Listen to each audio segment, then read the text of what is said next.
Hello and welcome to the Workhorse Drums podcast. This is Chris Hamilton. Does anybody ever have problems with their body aching? Or maybe they have problems with speed or endurance when they play?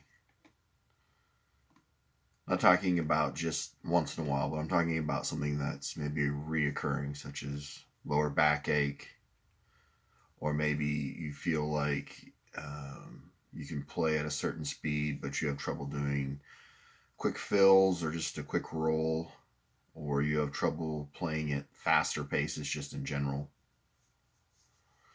So it's something that I've encountered in my playing, and I wanted to go over a few tips that I've come across that have helped me get through it. One of the biggest things, just in general, was a chair or the drum throne that supports your back. So I actually switched to a chair because I don't really need a drum throne that's on wheels or that swivels up. Most of those actually don't go high enough for me. I am taller, so I actually need a drum throne that sits higher, and then I also need one that's comfortable and actually supports my back. So usually it's got to go higher. Also, some of the drum thrones with back support can be pretty expensive. I find that a lot of times a chair that you can find, especially a cheap chair, you can find at a garage sale or maybe from a family member, or maybe you have one already and you can actually use it for your drum set.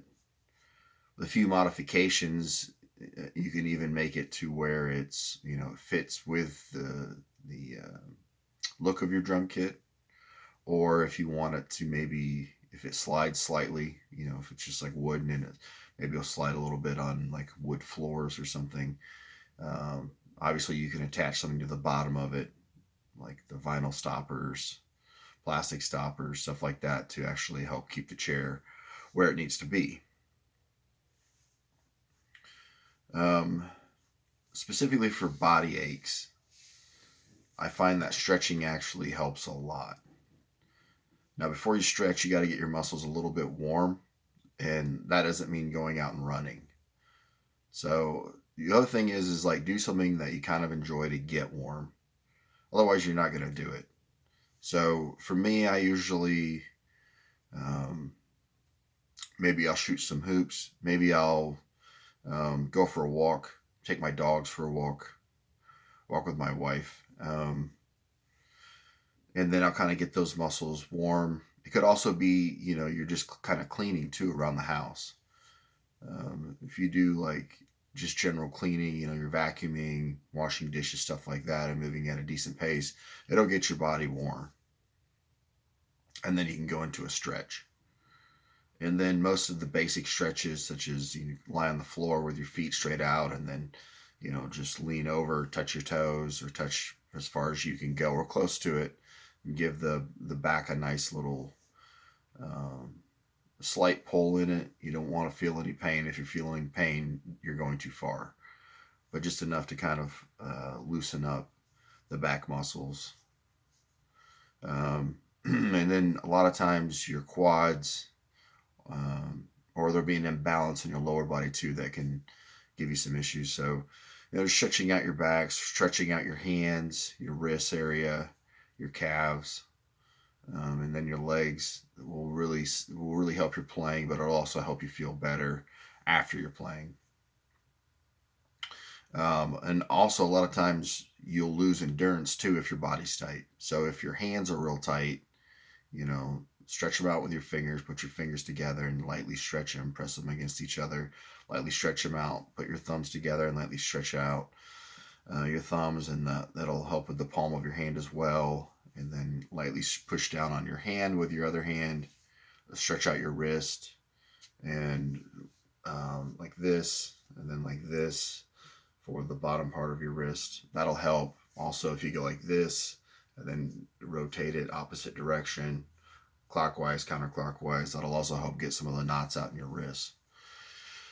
But that'll help from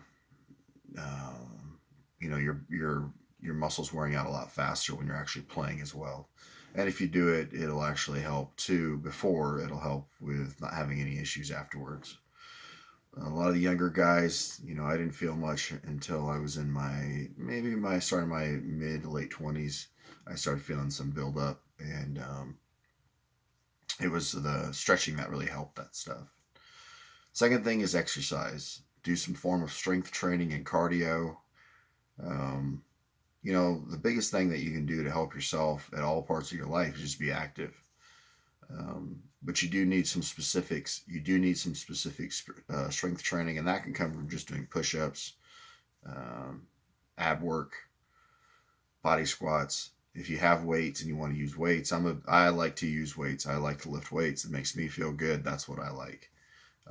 I don't like doing cardio, but that's the other specific side of it, is that you do need some cardio. Cardio, though, will help build your endurance. So when I started running, I ran just to get back into shape. It actually helped me with my feet. So I had more endurance. I could play at the faster tempos just by doing cardio. Even though I didn't even think that it would carry over, it did.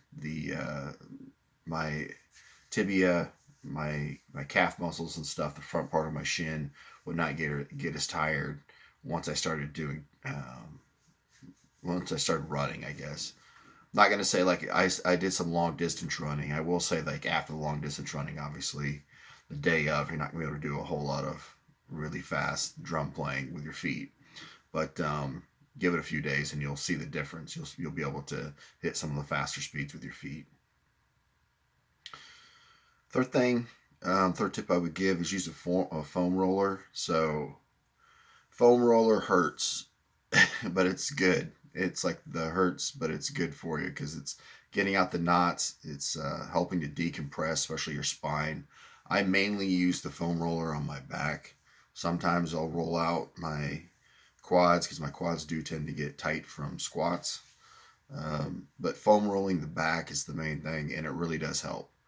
I think it'll help the drummers, all you drummers especially, or musicians, guys that sit for a while, because your body compresses, your spine compresses so much when you sit, and this helps loosen up those discs in the spine, and it helps get some of those knots out as well, and your back usually tends to feel better. But a lot of times you'll feel kind of injured, your back will hurt, you'll feel like you're injured, and it's usually not always, but usually it's either from tightness or from having like knots and kind of pinching a nerve. The foam roller really does help be proactive in making sure that doesn't happen. Another thing is the sauna. I've used the sauna when I've been able to go to a gym that had one. I currently don't use a sauna. The gym that I go to doesn't have a sauna, but I always felt better after the sauna. I feel like it helps with inflammation because you sweat so much of the toxins and stuff out of your body. Also, the sauna is a good way to look at what you eat, because if you didn't have that stuff in your body, then you wouldn't really need to sweat it out. And a lot of the toxins and stuff you get are from what you eat. Not everything, obviously, it can be environment and stuff, but if you eat well, if you eat pretty clean, usually you have less inflammation just in general. The third tip I would give would be part of the third tip I would give would be to see a chiropractor. I like a chiropractor. I know some people think that they're like witch doctors. I think they can be actually better than the real doctors at times, because a real doctor, the quote unquote traditional doctor, excuse me, can be, um, just wanting to give you pills. And unfortunately, a lot of that, depending on how bad, if you're going in for like pain or something, you can get addicted, and that usually does happen. I shouldn't say usually. It does happen occasionally, enough that it's become a pretty big problem in America. So, fentanyl and then just opioids in general is a widespread epidemic, not just in Florida, but across the U.S. So I would just be careful with the pill. I try to do it naturally. Obviously, if you're in a lot of pain, you need some pain pills, and I'm not saying don't take them. I'm just saying always be careful. But that goes for any type of medicine that you get that could be addictive. The tips for speed I would give, I actually go I actually have a different route. So I am not professionally trained. I didn't go to school. I didn't go to any college. I've taken some lessons here and there throughout my life, but not a lot. I liked the natural approach, so I developed kind of different methods. I actually took um, some methods that I've used for strength training and just training in general, training the body, over to drum exercises. And I apply the Soviet method. Now, the Soviet method, their basic philosophy is do something every day. They don't go all out. Um, and they take breaks between their sets. So for speed, what I would recommend is if, let's say, you're having problems just playing, let's just say you're working on hand rudiments and you're having problem going through like, let's just say one rudiment for a minute at 180 beats per minute. You can't do it for a full minute. It's too fast. So you're able to do it at 170 beats per minute, but you can just barely get the 1 minute, and then you lose it, or else your arms, your wrists, your hands are just there. That's all they have. What the Soviet method says is go to about 140 or 150 and get used to playing there. So they'll take anywhere from 60 to 70% of your max, and then they'll say work on building from there, but get used to playing there. So instead of trying to always just go with your max and then go and go and go and go down a little bit from what you can max and spend your time working there.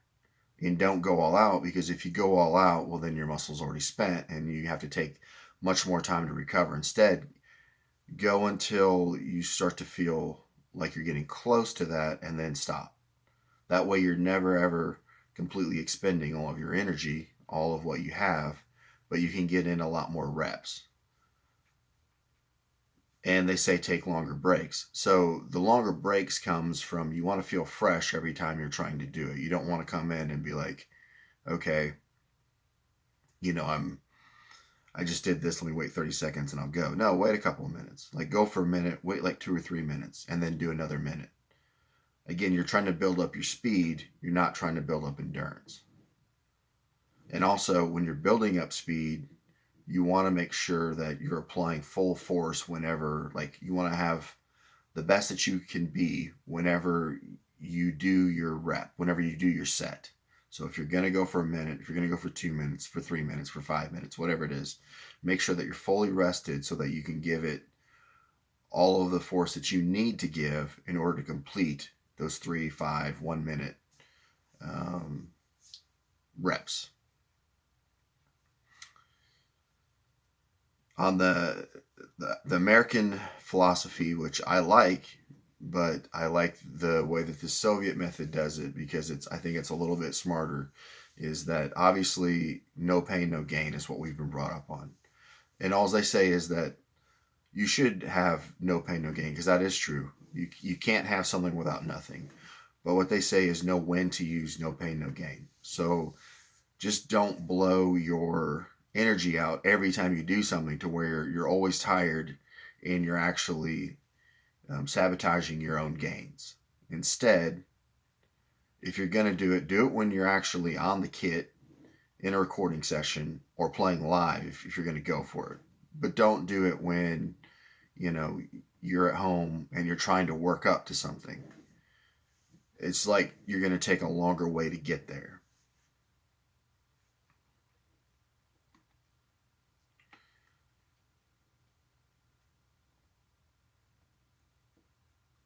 And then also I want to talk to about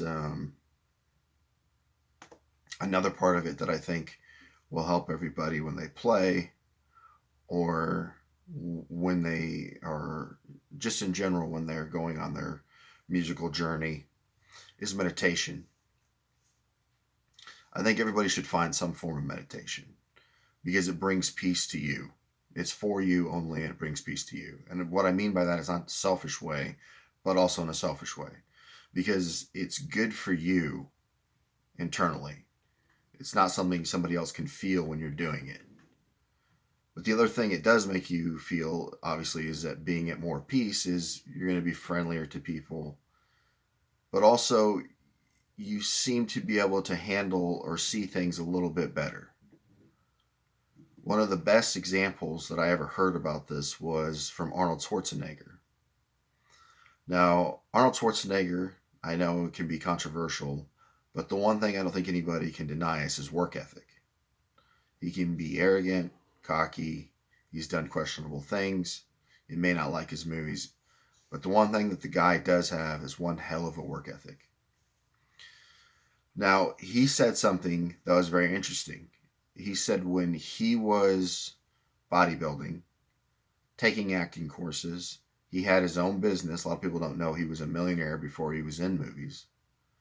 He had his own real estate business. He had his own business where he actually did construction at the same time. And then he was going to school. He was going to college.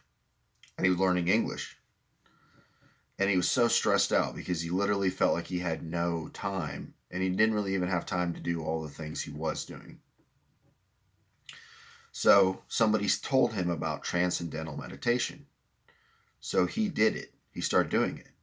And that's what got him through this crazy part of his life, was that it helped him give him a sense of calmness and peace. In 20 minutes, he felt like he could manage everything that was going on in his life, and he was able to be successful in all those different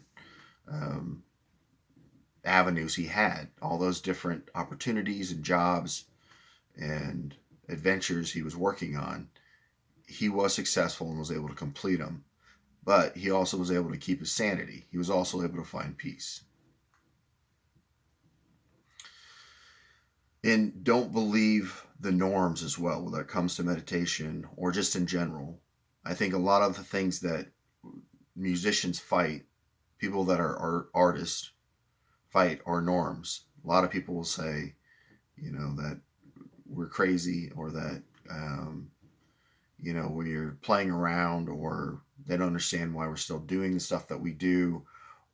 All this stuff that they want to use, that they want to say, because they don't think the same way that we do.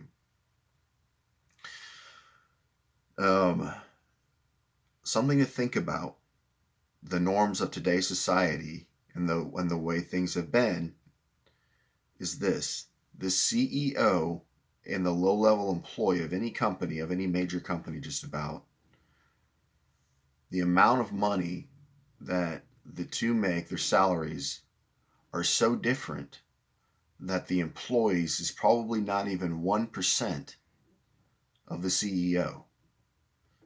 And we are taught that this is okay, that this is the way things should be. And that no matter how hard the employee works, he or she will see very little difference in their salary or in their life, while the CEO could see a huge difference. It will affect them a lot more. So if this is the norm, I don't know about you, but this doesn't interest me, and I don't want to be a part of this norm. I don't want to be a part of the norm where the low-level employee makes $15 an hour and the CEO is worth 25 or $30 million, or in some cases $2 billion, $4 billion.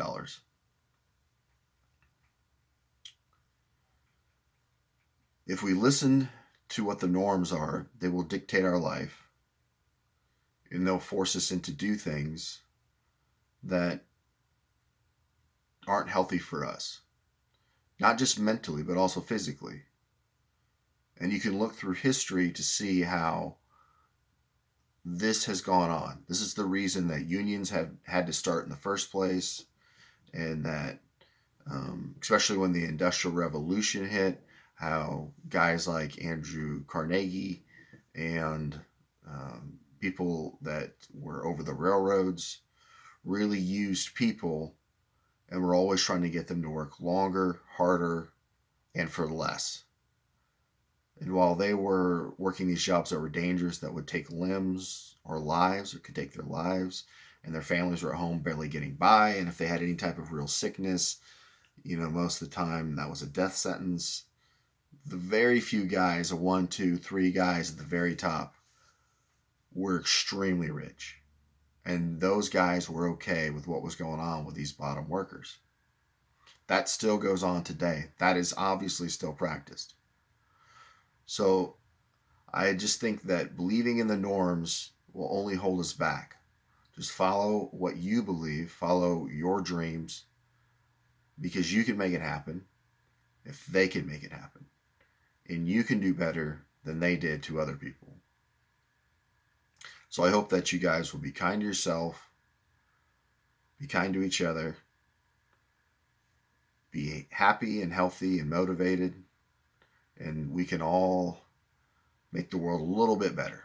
I know I'm getting a little bit out there, but I just wanted to stress that in this new year that we can change it. There doesn't have to be anything crazy that we're talking about, but if we all just try to be happy for ourselves, I think we'll be happy to each other. Anyway, this concludes today's podcast. I hope you guys have enjoyed it. Be safe out there and take care of yourself and each other. All right, goodbye.